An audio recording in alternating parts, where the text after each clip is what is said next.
Quisiera, antes de que entremos a nuestro tema, invitarles a que inclinemos nuestros rostros para pedir la bendición de Dios en el estudio de su palabra. Padre Celestial, te damos gracias por el privilegio de encontrarnos en este lugar, todo tu pueblo reunido para rendirte homenaje, honor y gloria y para recibir el mensaje que tienes para nosotros. Te pedimos, Señor, que tu palabra no regrese a ti vacía, sino que haga impacto en nuestros corazones, transforme nuestras vidas, nos ayude a ver la época seria en la cual estamos viviendo y nos ayude a prepararnos para el cierre de gracia y la venida de Jesús. Te lo pedimos en el precioso nombre de nuestro Salvador. Amén. Les invito en esta mañana a abrir sus Biblias conmigo al libro de Apocalipsis, el capítulo 6, y vamos a leer empezando en el versículo 14. Apocalipsis 6 y empezando en el versículo 14. Durante el transcurso de esta semana hemos estado hablando en cuanto a los sellos. Empezamos con el ambiente introductorio, donde Cristo asciende al cielo, al lugar santo. Luego vimos cómo a través de los sellos hay una secuencia de eventos en la historia de la iglesia. Y en esta mañana vamos a hablar del último evento que se va a realizar antes de la segunda venida de Jesús, el sellamiento. Versículo 14. Y el cielo se apartó como un libro que es envuelto, y todo monte y las islas fueron movidas de sus lugares, y los reyes de la tierra, y los príncipes, y los ricos, y los capitanes, y los fuertes, y todo siervo y todo libre, se escondieron en las cuevas entre las peñas de los montes, y decían a los montes y a las peñas: caed sobre nosotros, y escondednos de la cara de aquel que está sentado sobre el trono y de la ira del Cordero. Ahora surge la pregunta: ¿qué evento de la historia están describiendo estos versículos? Yo creo que los que estuvieron anoche no tienen ninguna duda, y posiblemente los demás, de que estos versículos están describiendo la gloriosa segunda venida del Señor Jesucristo en las nubes del cielo. Pero ahora noten cómo termina el capítulo 6, el versículo 17, cuando venga ese terrible día, ese día de gran ira. Hay una pregunta, versículo 17, porque el gran día de su ira es venido. Y ahora noten la pregunta: ¿y quién podrá estar firme? Ahora, si estos versículos describen la segunda venida de Jesús, y no hay duda de que lo están describiendo, entonces la pregunta surge: cuando Cristo venga en poder y gloria, ¿quiénes serán los únicos que podrán permanecer en pie, como dicen algunas versiones? ¿Quiénes serán los únicos que podrán estar firmes, vivos, cuando Jesús venga? ¿Quiénes serán los que no se esconderán en las cavernas de la tierra? ¿Quiénes serán los que no rogarán que las rocas caigan sobre ellos? La respuesta a esta pregunta la encontramos en el capítulo 7. Quiero que noten que cuando Jesús viene hay dos grupos. Un grupo se menciona en la última parte del capítulo 6. Dice allí que un grupo clamará a las rocas que caigan sobre ellos, y se esconderán en las cuevas y entre las peñas de los montes. Pero habrá otro grupo. Ese grupo es el que se menciona en el capítulo 7, versículo 1 al 8. Son los que han sido sellados con el sello del Dios vivo. Es decir, cuando Cristo regrese, ¿habrá cuántos grupos? Solamente habrá dos grupos: los sellados, que estarán en pie cuando Cristo venga, que podrán estar vivos y presenciar la venida del Señor Jesucristo sin temor ni terror. Y habrá el otro grupo que rogará ser escondido del Cordero que está sentado en el trono. Entonces yo pregunto en esta mañana, ¿es de crucial importancia entender qué es el sello de Dios? Sí, porque solo los sellados estarán en pie para recibir a Cristo en gloria. Los demás rogarán que las peñas caigan sobre ellos. Es decir, que tener el sello de Dios al final de la historia es un asunto de vida o muerte. El que tiene el sello se salvará y recibirá a Cristo en gloria. El que no tenga el sello se perderá eternamente. Entonces es muy importante que comprendamos qué es el sello, qué es el sellamiento del capítulo 7 de Apocalipsis. Pero para entender ese sellamiento tenemos que regresar al Antiguo Testamento, a donde se encuentra por primera vez esta escena. Por favor, busquen conmigo en sus Biblias el libro de Ezequiel. Ezequiel, el capítulo 9. Y vamos a leer los versículos 1 al 6. La escena del sellamiento en Apocalipsis 7 viene de Ezequiel 9. Y si no entendemos lo que pasa en Ezequiel, no vamos a entender qué es el sellamiento o qué es el sello en el libro de Apocalipsis. Ahora, antes de que nosotros leamos estos versículos de Ezequiel el capítulo 9, 1 al 6, necesitamos entender qué estaba pasando en la ciudad de Jerusalén cuando Ezequiel vio esta escena del capítulo 9. ¿En qué condición se encontraba Jerusalén? Quiero recordarles que en Ezequiel está hablando no a los paganos, no está hablando a gente que estaba más allá de la República de Israel. Ezequiel está hablando al pueblo profeso de Dios, está hablando al pueblo del pacto, el pueblo que pretendía seguir a Dios. Diríamos que hoy Dios estuviera hablando con cristianos, no está hablando con paganos, está hablando de la condición de su pueblo. Ahora, ¿en qué condición se encontraba la ciudad antes de ver la escena del sellamiento? Voy a mencionar solo algunos versículos y luego me voy a detener en uno específicamente. En Ezequiel capítulo 5 y el versículo 5 al 7 dice que en Jerusalén se estaban violando abiertamente los mandamientos de Dios. En el capítulo 6 y el versículo 4 al 6 dice que se estaba practicando idolatría entre el pueblo escogido de Dios. En el capítulo 7 y el versículo 23 y también el capítulo 11 y el versículo 6 dice que se estaba practicando injusticia social y había violencia en la ciudad de Dios. También dice en el capítulo 8 que habían otras abominaciones, y ahí especialmente quiero detenerme por un momento. Notemos el capítulo 8.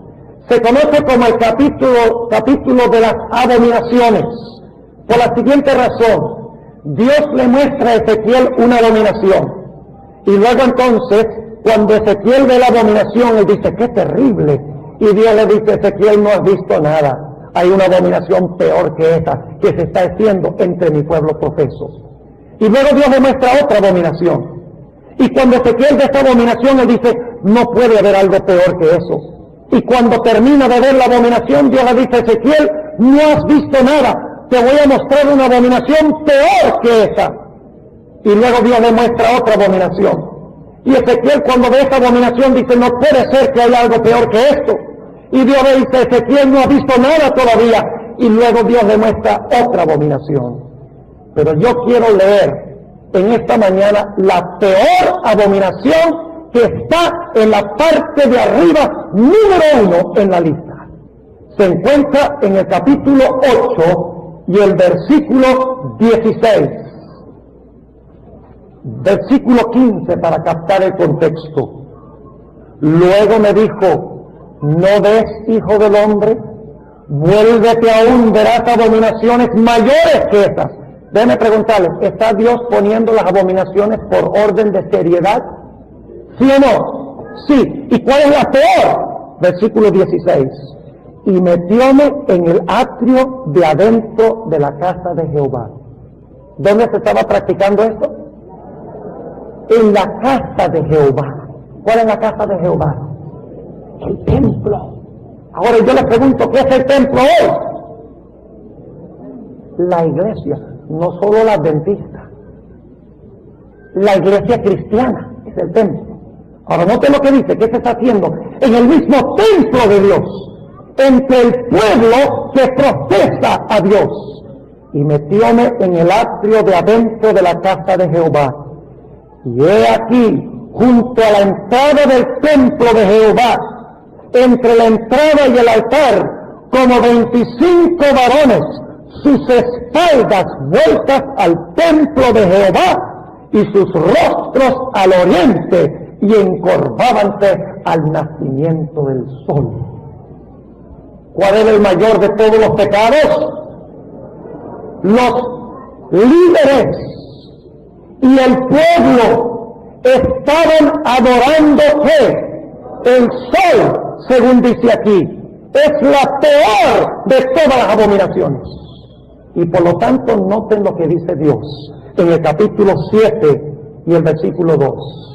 Como ellos están cometiendo estas abominaciones y la peor de ellas es adorar al Dios Sol, dice Dios en el versículo 2 de Ezequiel 7, y tú, hijo del hombre, así ha dicho el Señor Jehová a la tierra de Israel, el fin viene sobre los 4 ángulos de la tierra. ¿Tiene esto alguna relación con Apocalipsis 7? Claro que sí. Ahora fíjense, la gente está adorando al Dios Sol y los líderes son los que están dando el ejemplo, según dice aquí. Y por lo tanto Dios dice, como están haciendo esto, viene la destrucción de los 4 ángulos de la tierra. Y luego tenemos la escena de Ezequiel 9. Vamos a leer Ezequiel 9:1. Y clamó a mis oídos con gran voz diciendo, ¿cuál es la última cosa que menciona Ezequiel antes de esta escena? ¿Qué está haciendo el pueblo? ¿Adorando qué? Al sol. Ahora viene el contraste. Ahora viene un grupo que está haciendo algo contrario. Y que tiene algo contrario a la adoración al sol. Fíjense lo que dice. Y clamó a mis oídos con gran voz diciendo, los visitadores de la ciudad han llegado. Y cada uno trae en su mano su instrumento, ¿para qué? Para destruir. En Apocalipsis 7 hay 4 ángeles que tienen los vientos y están listos para soltarlos para que venga la destrucción. Sí. Y ahora noten el versículo 2. Y he aquí que 6 varones venían del camino de la puerta de arriba que está vuelta al Aquilón. Y cada uno traía en su mano su instrumento para destruir. Y entre ellos había un varón vestido de lienzos. ¿Quién es este varón vestido de lienzos? Cristo. ¿Y saben qué día es este? El día de la expiación. Porque el día que el sumo sacerdote se vestía de lino blanco, de lienzo blanco, ¿era qué día? El día de la expiación, que es el día del sellamiento. Dice, y entre ellos había un varón vestido de lienzos, el cual traía a su cintura una escribanía de escribano. Y entrados, paráronse junto al altar de bronce. Y la gloria del Dios de Israel se alzó de sobre el querubín sobre el cual había estado, al umbral de la casa, y llamó, hayan sido sellados en sus frentes. Versículo 5. Y a los otros dijo a mis oídos, pasad por la ciudad en pos de él. Es decir, ¿después de quién?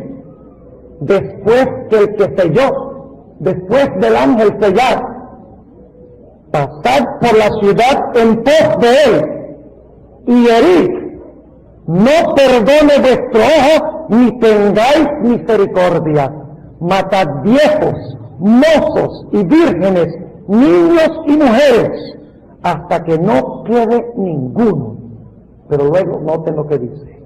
mas a todo aquel sobre el cual hubiere señal, no llegaréis, y habéis de comenzar desde mi santuario, desde donde los líderes están adorando al sol. Comenzaron pues desde los varones ancianos que estaban delante del templo. Noten la escena. 4 ángeles a los 4 ángulos. Que cuando suelten los vientos vendrá el fin, según Ezequiel 7. El pueblo profeta de Dios adorando ¿qué? Al Dios Sol. Pero dentro del pueblo de Dios hay un grupo que clama y gime por las abominaciones, que no adora al Dios Sol, que deplora la adoración al Sol. Y claman y gimen en medio de la ciudad a Dios. Y luego vemos este varón vestido de lienzos que viene y sella en la frente a todas las personas que claman y gimen en contra de las abominaciones y específicamente de la abominación de adorar al Dios Sol. Y luego se da la orden después del sellamiento: pasen ustedes en medio de los demás, y los que no tengan el sello, destrúyanos, de tal manera que no quede ni uno solo. Ahora, hermanos y hermanas, ¿por qué razón el pueblo estaba practicando la adoración al sol? Ya hemos visto una insinuación, y es que en el templo, en la ciudad, ¿quiénes están adorando al sol? Los líderes religiosos, los varones ancianos. Por eso el juicio, cuando se ejecuta el juicio, empieza ¿dónde? Con los varones ancianos que estaban dándole al pueblo ¿qué? El mal ejemplo. ¿Por qué el pueblo estaba adorando falsamente en el sol? O el sol. ¿Por qué? Porque los líderes les enseñaban a hacerlo. Ahora notemos algunos versículos que indican eso, porque es un punto muy importante. Noten lo que declara el libro de Ezequiel, el capítulo 13 y el versículo 10. 13:10. Hablando de los líderes, declara lo siguiente: por tanto, y por cuanto engañaron a mi pueblo, diciendo paz, no habiendo paz, y el uno edificaba la pared, y he aquí que otros la encostraban con lodo suelto. Di a los encostradores con lodo suelto que caerá, vendrá lluvia inundante, y daré piedras de granizo que la hagan caer, y viento tempestuoso la romperá. ¿Quiénes eran los que estaban diciendo paz, paz? No se preocupen, sigan adorando al sol, no hay ningún problema. Dios no ha declarado sino paz para su pueblo. No le hagan caso a ese grupito fanático que clama y gime y llora por lo que se está haciendo en la ciudad. No le hagan caso a ellos, que Dios no tiene sino pensamientos de bien y de paz para con nosotros. ¿Quiénes eran? Los líderes religiosos. Ahora notemos lo que nos dice también en el versículo 16 del mismo capítulo 13 y el versículo 16. Los profetas de Israel que profetizan a Jerusalén y ven para ella visión de ¿qué? De paz, no habiendo paz, dice el Señor Jehová. ¿Quién en gran medida eran los culpables de lo que estaba pasando en la ciudad? Los líderes religiosos. Entonces el pueblo no tenía culpa. El pueblo era sin culpa.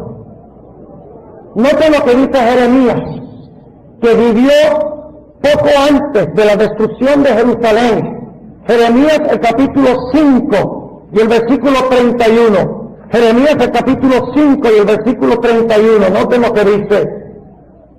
Los profetas profetizaron que mentira, y los sacerdotes dirigían por manos de ellos, y mi pueblo así lo quiso.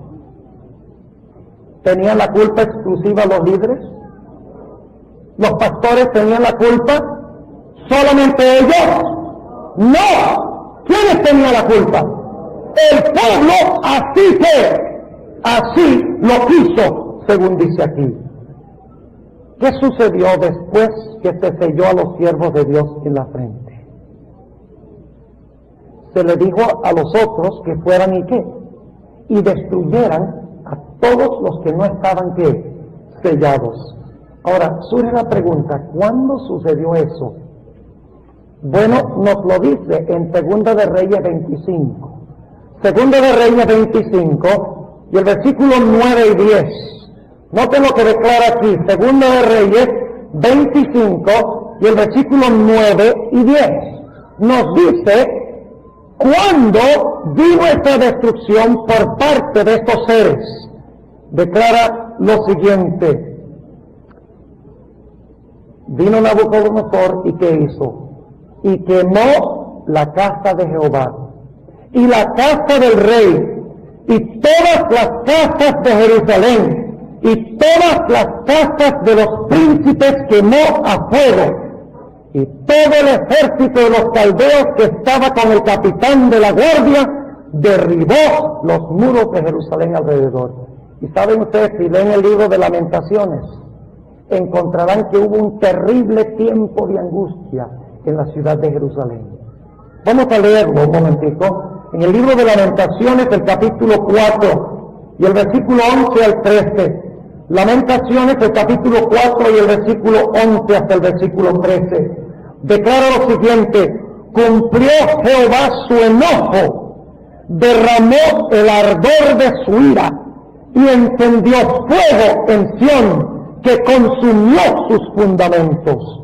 Nunca los reyes de la tierra, ni todos los que habitan en el mundo, creyeron que el enemigo y el adversario entrara por las puertas de Jerusalén. Y luego explica qué fue lo que pasó. Es por los pecados de sus ¿qué? De sus profetas, por las maldades de sus sacerdotes, que derramaron en medio de ella la sangre de los justos. Un terrible tiempo de tribulación vino a la ciudad y finalmente fue destruida por Nabucodonosor. Pero yo pregunto, cuando Nabucodonosor vino a la ciudad, ¿perecieron todos los que estaban en la ciudad? No. ¿Quiénes no perecieron? Ezequiel 9 dice, los que tenían el sello de Dios en la frente. Ahora nos preguntamos, ¿qué es ese sello o qué es esa señal que se colocó en la frente? Dejemos que el mismo Ezequiel nos lo diga. Vamos al libro de Ezequiel, el capítulo 20 y el versículo 12. Ezequiel, el capítulo 20 y el versículo 12. ¿Qué es esa señal? ¿Qué es ese sello? Dice allí lo siguiente, y ustedes conocen bien el versículo: y diles también mis ¿qué? Mis sábados, que fuesen por señal entre mí y ellos, para que supiesen que yo soy Jehová, que los santifico. Y el versículo 20, y santificad mis sábados, y sean ¿por qué? Por señal entre mí y vosotros, para que sepáis que yo soy Jehová, vuestro Dios. Según Ezequiel, ¿qué era el sello que fue colocada en la frente? ¿Qué era la señal colocada en la frente? El sábado. Ahora, es decir, que todos los que tenían el sello del sábado en su frente, cuando Nabucodonosor vino y destruyó la ciudad, sus vidas fueron preservadas. Ahora, posiblemente alguno diga aquí, pastor, usted me quiere a mí hacer creer que porque el pueblo no guardaba el sábado fue que Dios encendió fuego en Jerusalén y destruyó a tantas personas, y fue tan terrible que las madres se comían a sus hijos porque no guardaban el sábado, porque no tenían esa señal. ¿Cómo, pastor? Usted puede comprobar eso. Vamos al libro de Jeremías, que vivió poco antes de que sucediera este evento, y vamos a ver qué nos dice Jeremías, a ver si fue porque violaban el sábado, porque pisoteaban el sábado, que vino la destrucción.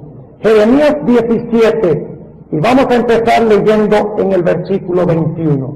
Jeremías 17 y el versículo 21 dice lo siguiente: así ha dicho Jehová, guardaos por vuestras vidas y no traigáis carga en el día del sábado para meter por las puertas de Jerusalén, ni saquéis carga de vuestras casas en el día del sábado, ni hagáis obra alguna, mas santificad el día del sábado, como mandé a vuestros padres. Mas ellos no oyeron, ni inclinaron su oído, antes endurecieron su cerviz, por no oír ni recibir corrección. Y ahora note la promesa de Dios. Será empero, si me obedecéis, dice Jehová, no metiendo carga por las puertas de esta ciudad en el día del sábado, sino que santificaréis el día del sábado, no haciendo en él ninguna obra, que entrarán por las puertas de esta ciudad en carros y en caballos los reyes y los príncipes que se sientan sobre el trono de David, ellos y sus príncipes, los varones de Judá y los moradores de Jerusalén, y esta ciudad será habitada para siempre. ¡Qué promesa de Dios! ¿Qué iba a suceder si guardaban el sábado? La ciudad, en vez de ser destruida, iba a permanecer, ¿qué? Para siempre. Pero cada moneda tiene dos lados. ¿Qué tal si no guardaban el sábado? Noten lo que dice el versículo 27.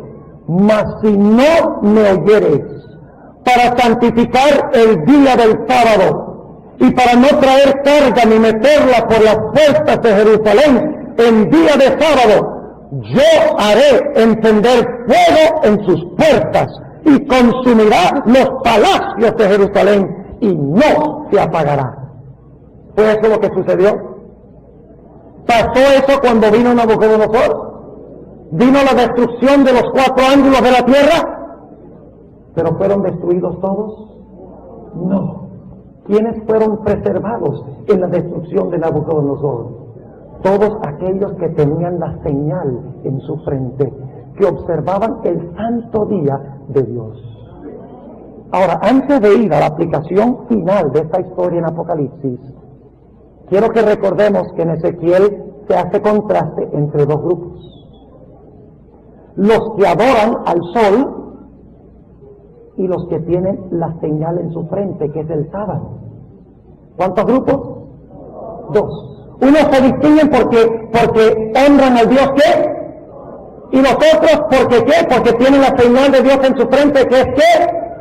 El sábado. Ahora, ¿tendrá eso alguna relación con el libro de Apocalipsis? Claro que sí. Vamos al libro de Apocalipsis, el capítulo 7. Apocalipsis, el capítulo 7. Y vamos a notar si hay alguna relación entre estos dos pasajes. Repasemos. ¿Qué está pasando en medio del pueblo de Dios?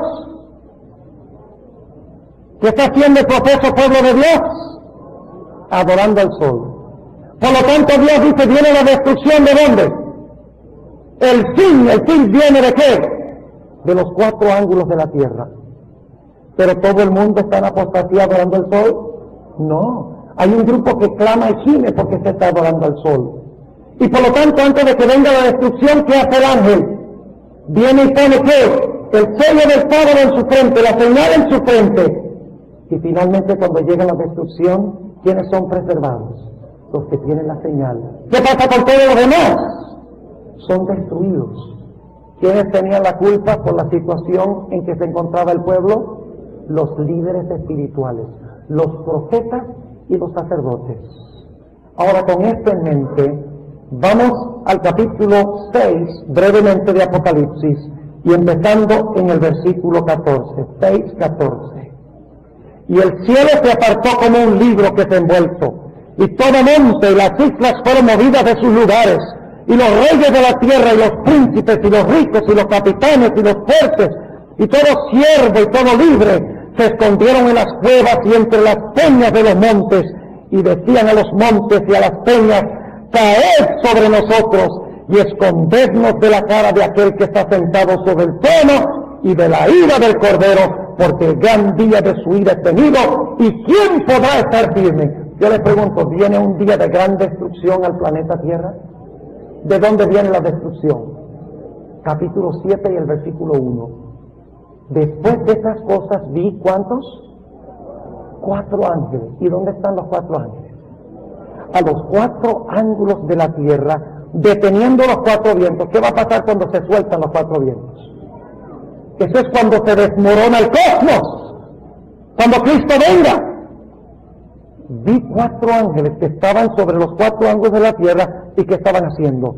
Deteniendo los 4 vientos de la tierra, para que no soplase viento sobre la tierra, ni sobre la mar, ni sobre ningún árbol. Ahora noten el versículo 2. Y vi otro ángel que subía del nacimiento del sol, del oriente, teniendo que el sello del Dios vivo. ¿Alguna relación con Ezequiel 9? Claro que sí. Se ve a leguas que es la misma escena, teniendo el sello del Dios vivo. Y clamó con gran voz a los 4 ángeles, a los cuales era dado hacer daño a la tierra y al mar, diciendo: ¿se da la misma orden ahora a los ángeles? ¿Sí o no? Sí. No hagáis daño a la tierra, ni al mar, ni a los árboles, hasta que ¿qué? Hasta que señalemos a los siervos de nuestro Dios en sus frentes. Ahora yo pregunto, ¿cuántos grupos habrá al final de la historia? 2. Vamos a ir un poquito más adelante en Apocalipsis para que veamos los 2 grupos. ¿Recuerdan cuáles son los 2 grupos en el día de Ezequiel? Los que adoraban ¿qué? Al sol, y los que adoraban al verdadero Dios y lo manifestaban guardando ¿qué? El sábado. 2 grupos en Ezequiel. ¿Será que los mismos 2 grupos están en Apocalipsis? ¿Será que el sello es el mismo? La escena es la misma. Ahora fíjense lo que dice Apocalipsis 13, y tenemos que leer varios versículos. El capítulo 13 y el versículo 12 habla de cuando se unen la bestia y la imagen de la bestia. ¿Y qué van a imponer la bestia y la imagen de la bestia? ¿Qué van a imponer? La marca de la bestia. ¿Sí o no? Ahora escuchen. Vamos a leer el versículo 11. Después vi otra bestia que subía de la tierra y tenía 2 cuernos semejantes a los de un cordero, mas hablaba como un dragón, y ejerce todo el poder de la primera bestia, es decir, está en liga con la primera bestia. Y luego dice: y hacia la tierra y a los moradores de ella adorar a la primera bestia, cuya llaga de muerte fue curada. Y hace grandes señales de tal manera que aún hace descender fuego del cielo a la tierra delante de los hombres. Y engaña a los moradores de la tierra por las señales que le ha sido dado a hacer en presencia de la bestia, mandando a los moradores de la tierra que hagan la imagen de la bestia que tiene la herida de cuchillo y vivió. Y les fue dado que diese espíritu a la imagen de la bestia, para que la imagen de la bestia hable, y hará que cualesquiera que no adoraren a la imagen de la bestia sean muertos. Y hacía que a todos, a los pequeños y a los grandes, a los ricos y a los pobres, a los libres y a los siervos, se pusiese una ¿qué? Una marca en su mano derecha, ¿o a dónde? En sus frentes, y que ninguno pudiese comprar o vender, sino el que tuviera la señal o el nombre de la bestia o el número de su nombre. ¿Cuál es el primer grupo? El grupo que tiene la marca ¿de quién? La marca de la bestia. ¿Será que hay un grupo que está en contraste con ese grupo? Noten el capítulo 14:1, el siguiente versículo dice: y miré, y he aquí el Cordero estaba sobre el monte de Sión. ¿Y quiénes estaban con él? ¿De quién habla Apocalipsis en el capítulo 7? ¿Desplegamiento de quiénes? De los 144,000, ¿sí o no? ¿Esto está hablando de lo mismo, sí o no? ¡Sí! Y miré, y aquí el Cordero estaba sobre el monte de Sión, y con él 144,000 que tenían el nombre de su Padre escrito en sus frentes. ¿Hay un contraste entre 2 grupos en el libro de Apocalipsis, sí o no? ¿Cuál es el primer grupo? Los que tienen la marca de qué? De la bestia. Y los otros tienen el sello de Dios, ¿dónde? En la frente. Ahora, ¿qué era el sello en el libro de Ezequiel? ¿Qué es el sello al final de la historia? Ahora escuchen bien lo que les voy a decir, porque es muy importante. Si en el libro de Ezequiel el sello que se colocó en la frente era el sábado, como lo leímos, y estaba en contraste con los que adoraban al Dios Sol inmediatamente antes del sellamiento, al final de la historia debe ser también que Dios va a tener un pueblo que tiene el sábado como su señal, y los otros adorarán en algo relacionado ¿con qué? Con el sol. Ahora la pregunta es, hoy en día la mayoría de los cristianos adoran ¿en qué día? En el domingo, que es el día del ¿qué? El día del sol. ¿Y por qué adoran en el día del sol?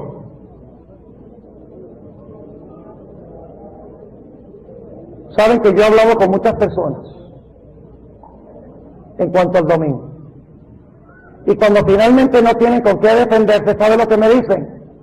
Yo voy a hablar con mi pastor. ¿Le ha pasado eso? Mi pastor le puede refutar. Porque es que el mundo cristiano está tan engañado. ¿Por qué? Porque los ministros les han enseñado, ¿qué cosa? Que el domingo es el día de reposo. Ahora escuchen bien lo que voy a decir. ¿Satanás tiene algo falso para todo lo que Dios tiene verdadero? ¿Sí o no? Ahora déjenme preguntarles esto. ¿Qué viene primero, lo genuino o lo falso? Lo genuino. Muchos no están convencidos. Déjenme ilustrar lo que quiero decir. ¿Cuántos de ustedes han visto un billete falso de $4? ¿Ah? Nunca han visto un billete. Imagínense los falsificadores, ¿cómo se podrían poner de ricos si hicieran un billete falso de $4? ¿Qué pasaría si ustedes fueran a una caja para pagar con un billete falso de $4? El cajero se burlaría de usted. ¿Por qué no podría haber un billete falso de $4? Porque no hay uno que es genuino y verdadero. ¿Qué viene primero en el tiempo? ¿Lo genuino o lo falso? Lo genuino. Ahora déjenme preguntarles, ¿cuál fue el día que Dios hizo primero como día de reposo? El sábado. ¿Creen ustedes que Satanás inventaría otro día falsificado después para extraviar al mundo cristiano, el profeso pueblo de Dios? Sí. Es decir, el hecho de que Dios hizo el todo primero para adorar indica que lo que viene después es una ¿qué? Es una falsificación, un counterfeit, para usar la palabra en inglés. Y el libro de Apocalipsis dice que viene destrucción sobre todo aquel que no tenga en su frente el sello de Dios. Cuando se desaten los vientos, cuando venga la destrucción, cuando el Cordero venga, los que no tengan el sello se van a esconder en las cuevas y van a rogar a las rocas que caigan sobre ellos, porque no han recibido el sello de Dios en sus frentes. Y muchos de ellos no lo han recibido por la sencilla razón de que han escogido escuchar la voz de sus ministros y sus pastores en vez de escuchar la voz de Dios a través de su santa palabra. Ahora permíteme, al llegar al final de nuestro tema de esta mañana, mencionarles algo que muchas personas, muchos adventistas están enseñando y creen. Ellos enseñan que en realidad el templo de Ezequiel 9 es la iglesia adventista. Y yo tengo que hacer esta aclaración. Y que los varones ancianos son pastores adventistas. Y que entonces El sellamiento es el sellamiento de los fieles adventistas dentro de la iglesia adventista, que salen de la iglesia adventista, y luego entonces viene la destrucción a los adventistas y a sus pastores. Qué interesante teoría. ¿Qué estaban enseñando los ministros en el Antiguo Testamento? ¿Que había que adorar qué? ¿Los pastores adventistas están enseñando eso hoy? ¿Que hay que adorar en el día del sol? No conozco ni uno solo. Ahora, se han salido algunos, sí, pero ya ellos son de Babilonia. Ellos ya no son de la iglesia, son de Babilonia. Ahora fíjense que también toman de Ezequiel el capítulo 9, vamos a leer nuevamente, Ezequiel el capítulo 9, y vamos a notar cómo usan este pasaje, Ezequiel el capítulo 9, y vamos a leer el versículo 6. Después del sellamiento, cuando Cristo venga, viene la destrucción, ¿y qué va a pasar? Versículo 6. Matad viejos, mozos y vírgenes, niños y mujeres, hasta que no quede ninguno. Mas a todo aquel sobre el cual hubiere señal, no llegaréis, y habéis de comenzar desde mi santuario. Comenzaron pues desde los varones ancianos que estaban delante del templo. Muchos, inclusive adventistas, enseñan que esa destrucción viene contra primero los pastores adventistas y después viene la destrucción sobre sus feligreses. Yo quiero leer una cita en el libro Conflicto de los Siglos, la página 714, que les indica que esto no está hablando en absoluto de esto. Déjenme preguntarles, ¿los adventistas son los únicos que profesan servir a Dios? ¿Son los únicos que profesan haber aceptado a Cristo? ¿La iglesia adventista es el único templo, en verdad? ¿Es el único cuerpo de Cristo? ¡No! El cuerpo de Cristo, el templo de Cristo es todo el cristianismo. Todos los que profesan el nombre de Jesús. Ahora fíjense lo que dice la sierva de Dios en el Conflicto de los Siglos, página 714. La marca de la redención ha sido puesta sobre los que gimen y se angustian a causa de todas las abominaciones que se hacen. ¿De dónde viene esa cita? ¿De dónde? De Ezequiel 9. Luego dice: ahora sale el ángel de la muerte, representado en la visión de Ezequiel por los hombres armados con instrumentos de destrucción, y a quienes se les manda, al anciano, al joven, y a la doncella, y a los niños, y a las mujeres, matadlos hasta exterminarlos, mas no os lleguéis a ninguno en quien esté la marca, y comenzad desde mi santuario. Dice el profeta: comenzaron pues por los ancianos que estaban delante de la casa. ¿Quiénes son esos ancianos? Sigue diciendo: la obra de destrucción empieza entre los que profesaron ser guardianes espirituales del pueblo. Los falsos centinelas caen primero. ¿Y qué han enseñado estos falsos centinelas?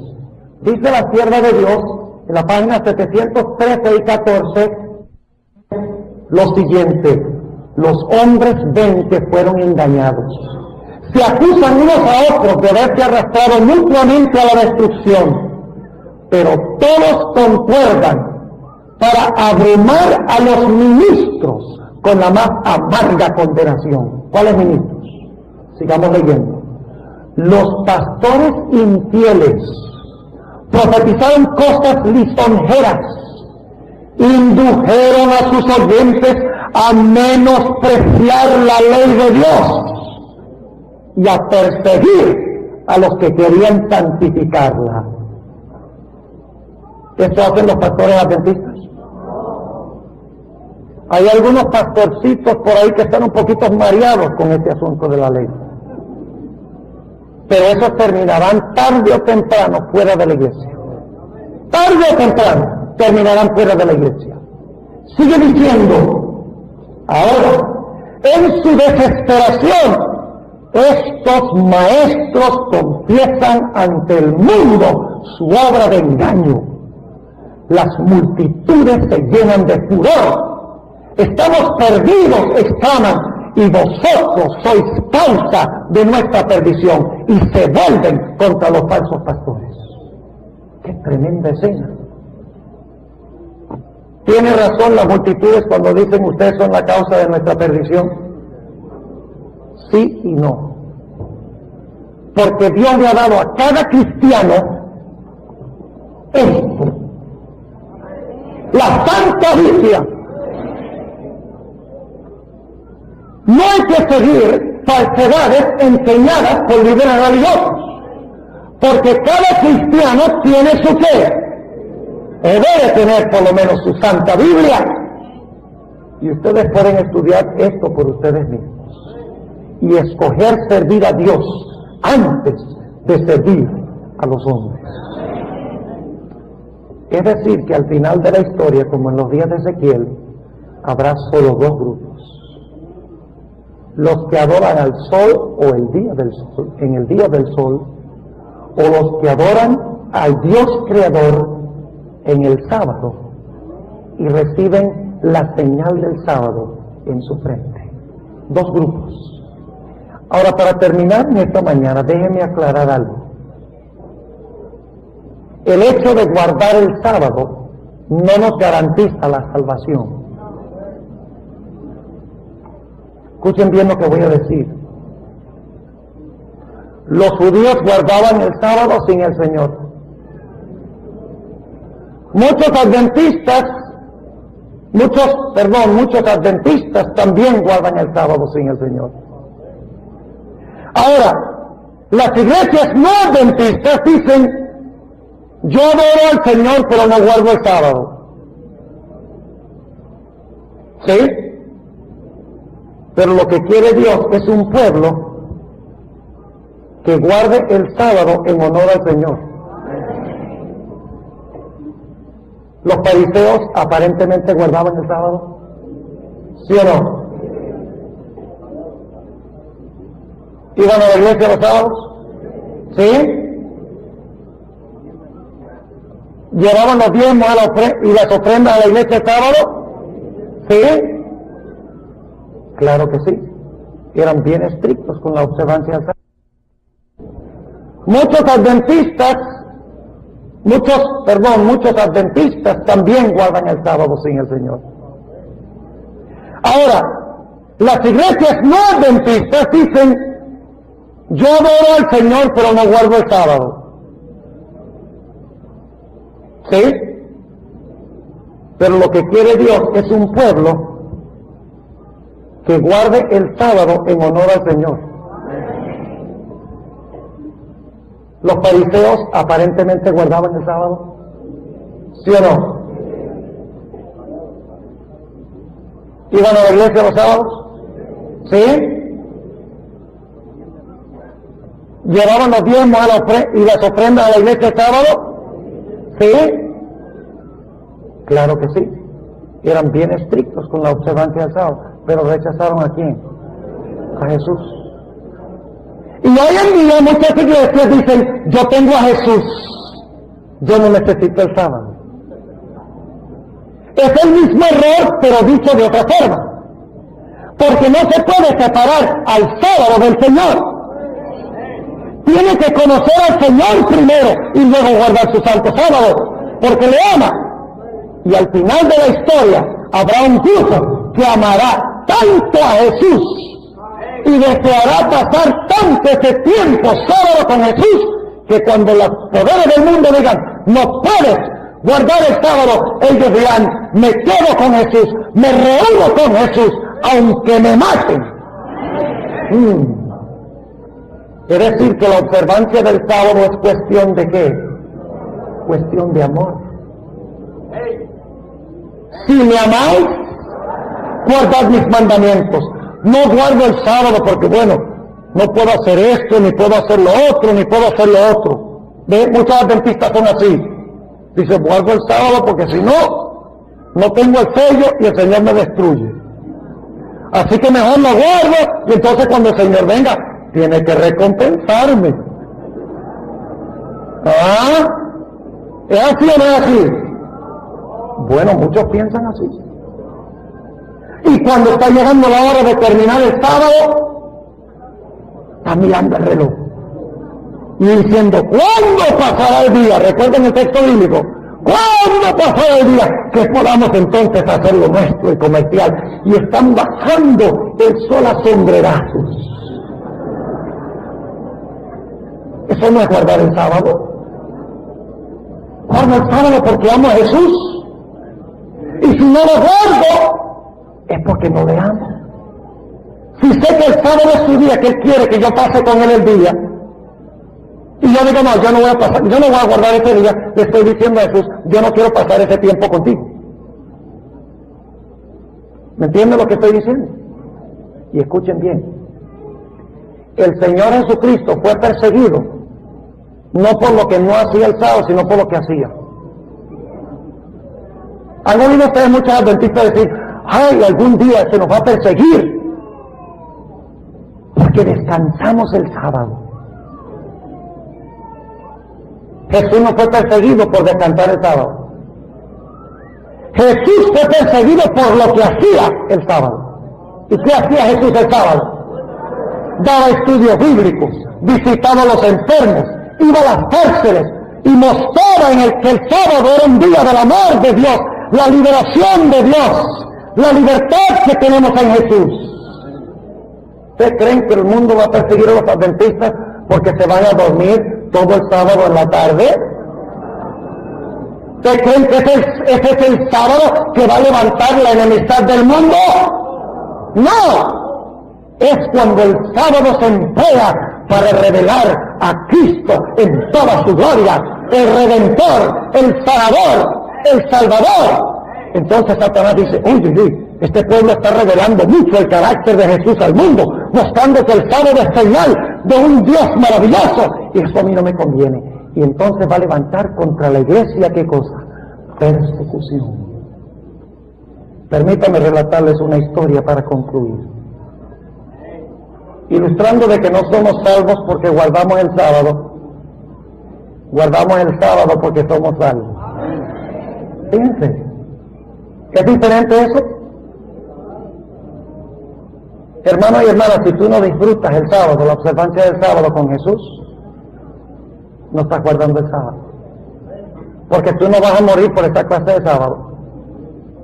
Los que mueren morirán por el Señor, porque no pueden soportar la idea de no pasar ese día con Jesús, no obedecer a Jesús.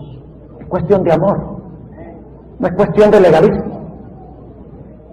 Esta historia la escuché hace algunos años. Había un señor que estaba manejando su carro, estaba lloviendo a torrentes, y cuando iba llegando cerca de su casa se le acabó la gasolina al carro. Y estaba pero lloviendo como casi en el tiempo del diluvio, lloviendo durísimo. Y este señor dice, ¿ahora qué hago? Y no parecía que iba a escampar. Así que él se salió del carro y medio trató de empujarlo, vio que había una bomba ahí al lado, llega y empuja el carro lo mejor que puede, y llega a la bomba solo para encontrar un aviso que decía, no trabajamos los sábados. Y dice,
este señor, ay, me saco yo del carro aquí y me mojo todo solo para llegar a la bomba, y la bomba dice, no trabajamos los sábados, ¿ahora qué voy a hacer? Y se dio cuenta que al lado de la bomba había una casa.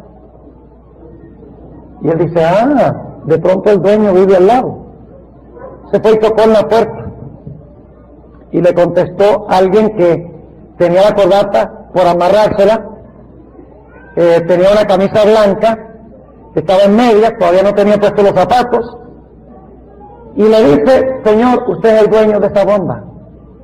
Y el señor le dice: sí. Y dice: ay, fíjese que se me acabó la gasolina del carro, estoy a poca distancia de mi casa, ¿usted me podría vender un poco de gasolina para llegar a la casa? ¿Sabe lo que le dijo ese señor? ¿Cómo? ¿Yo venderle gasolina en el día del Señor? Yo no compro ni vendo los sábados. Yo guardo el santo sábado de Dios. Y le cerró la puerta. Era adventista del séptimo día. El Señor regresó a su carro y se fue. La única forma como supimos de esta historia es porque un colportor visitó a este señor un tiempo después. Y cuando supo que el colportor era adventista, le dijo: yo no quiero nada que ver con ustedes. El hermano adventista estaba guardando el sábado. ¿Qué le hubiera costado mostrar que el sábado es un día de misericordia? Haberle regalado la gasolina. A mí me pasó una vez así también. Pastoreaba en el inicio de mi ministerio en Chicago. Un hermano me llamó. ¿Cuántos son de Chicago? ¿Hay alguien aquí de Chicago? Ve, hay algunos. Que estén en lo que era la iglesia del oeste. Solo habían 3 iglesias en Chicago. Eso fue hace unos cuantos años. Y me llegó una llamada de un hermano de la iglesia diciendo: pastor, hay una familia que está muy necesitada, no tiene nada que comer. ¿Usted podría ayudar? Yo le dije: bueno, ¿ha llamado el departamento de las Dorcas? Sí, llamé, pero las provisiones de ellos de comida están en 0. Y yo en mi casa no tenía casi nada porque íbamos a hacer mercado al principio de la próxima semana, no teníamos nada prácticamente. Así que yo le dije: hermano, no se preocupe, yo voy a ir al mercado y voy a comprar. Y era sábado en la mañana. Por lo tanto, me monté en el carro, fui a la tienda, cogí un carrito, empecé a llenarlo de las cosas más esenciales que necesitaría una persona o una familia. Llegué a la caja y pagué en la caja y salí, no pensé más. Fuimos, visitamos a la familia, les dimos la comida. No les estoy dando permiso de hacer mercado los sábados, pero si acaso no usen esto como un pretexto. No hay ningún problema con que cambien la llanta de su automóvil en sábado si se pincha, pero no significa que van a rotar los cauchos en sábado. Cambiarlos en sábado. Ahora, un momentito, no, permítame terminar el sermón y entonces, si tiene algún comentario, vamos a recibirlo al final. Entonces, yo salí sin pensarlo más, y pasaron como 3 semanas, y llegó finalmente un hermano y me dije: pastor, está corriendo el rumor por toda la iglesia de que usted va y hace su mercado el sábado. Y yo le dije: ¿cómo, hermano? ¿Quiénes están diciendo eso? En toda la iglesia está regado. Yo le dije: pero hermano, yo no hago mercado de sábado, a mí se me había olvidado. Y me dice: sí, hay un hermano que dice que él jura sobre la Biblia de que él lo vio a usted salir con bolsas llenas de comida de un supermercado en sábado. Yo le dije: a mí todavía no se me había ocurrido porque yo no acostumbraba a hacerlo. Entonces le dije: ¿hace cuánto fue eso? Dice: hace como unas 3 semanas. Ah, sí, le dije. Y entonces le expliqué, le dije: mire que había una familia soportando hambre. Y yo no creo que Dios quiera que ellos pasen todo el sábado con hambre. Y por lo tanto yo fui y yo compré. Y les di el alimento. Hubieran visto ustedes el rostro de ese hermano. Miró hacia el suelo con una cara de vergüenza. Y luego yo me paré en la iglesia y expliqué. Y todos esos hermanos que habían esparcido el cuento de que el pastor Bora hacía mercado en sábado, estaban supremamente avergonzados. Podemos nosotros convertir el sábado en un Dios. El sábado fue hecho para misericordia, para bien del hombre, para que disfrutemos en el Señor, para que gocemos en el Señor.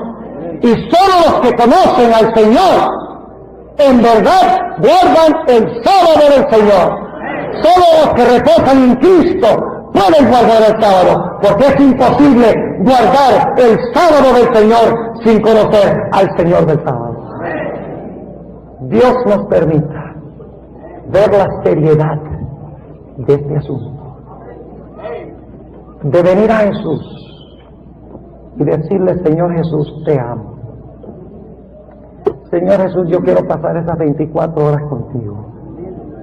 No puedo ni pensar en la posibilidad de no pasar ese día contigo. Porque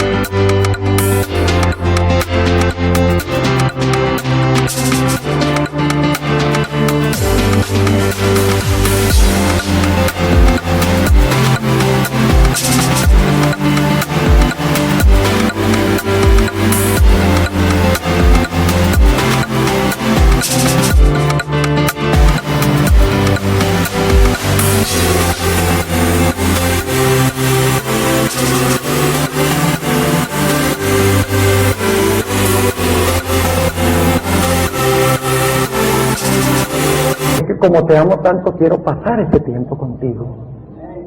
Y que estemos dispuestos, por amor a Jesús, de recibir el sello de Dios en la frente. Ese sello que demostrará al mundo que nuestro Dios es Jehová. Que guardaremos esa cita con Jesús, aunque se desplomen los cielos, aunque nos prohíban comprar y vender, aunque nos condenen a muerte. Guardaremos esa cita de amor con el Señor Jesús. Recuerden que habrá dos grupos: los que observan el día del sol mientras que pretenden servir al Señor, y aquellos que guardan el sábado en señal de amor a Cristo el Señor. ¿Cuántos en esta mañana quieren decirle al Señor Jesucristo: yo deseo, a la luz de lo que hemos estudiado, recibir el sello del Dios vivo? Quiero amarte, quiero pasar ese día con Jesús, aunque se desplomen los cielos. ¿Quieren colocarse de pie? Si ese es el deseo y el sentimiento de su corazón en esta mañana. Oremos. Padre Celestial, te damos gracias por tu santo día. Te damos gracias porque tú nos has dado 24 horas cada semana para recargar las baterías, para renovar nuestra relación contigo, dedicarte 24 horas completas, sin interrupciones, sin distracciones, sin hacer lo nuestro. Te damos gracias que nos has dado este refrigerio.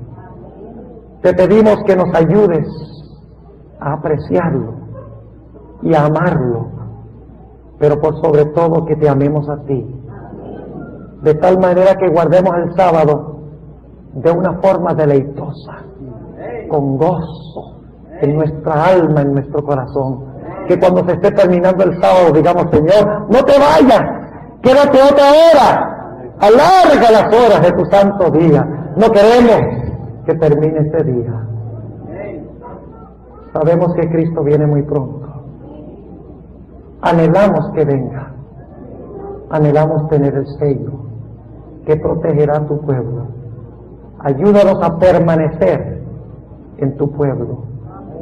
Ayúdanos a recibir el sello y a proclamar este mensaje al mundo, especialmente al mundo cristiano, que pisotea tu ley y no guarda tu santo día. ¿Tú has visto la respuesta de tu pueblo? Te ruego, Señor, que tú contestes el anhelo de cada corazón. Te lo pido en el nombre de Jesús.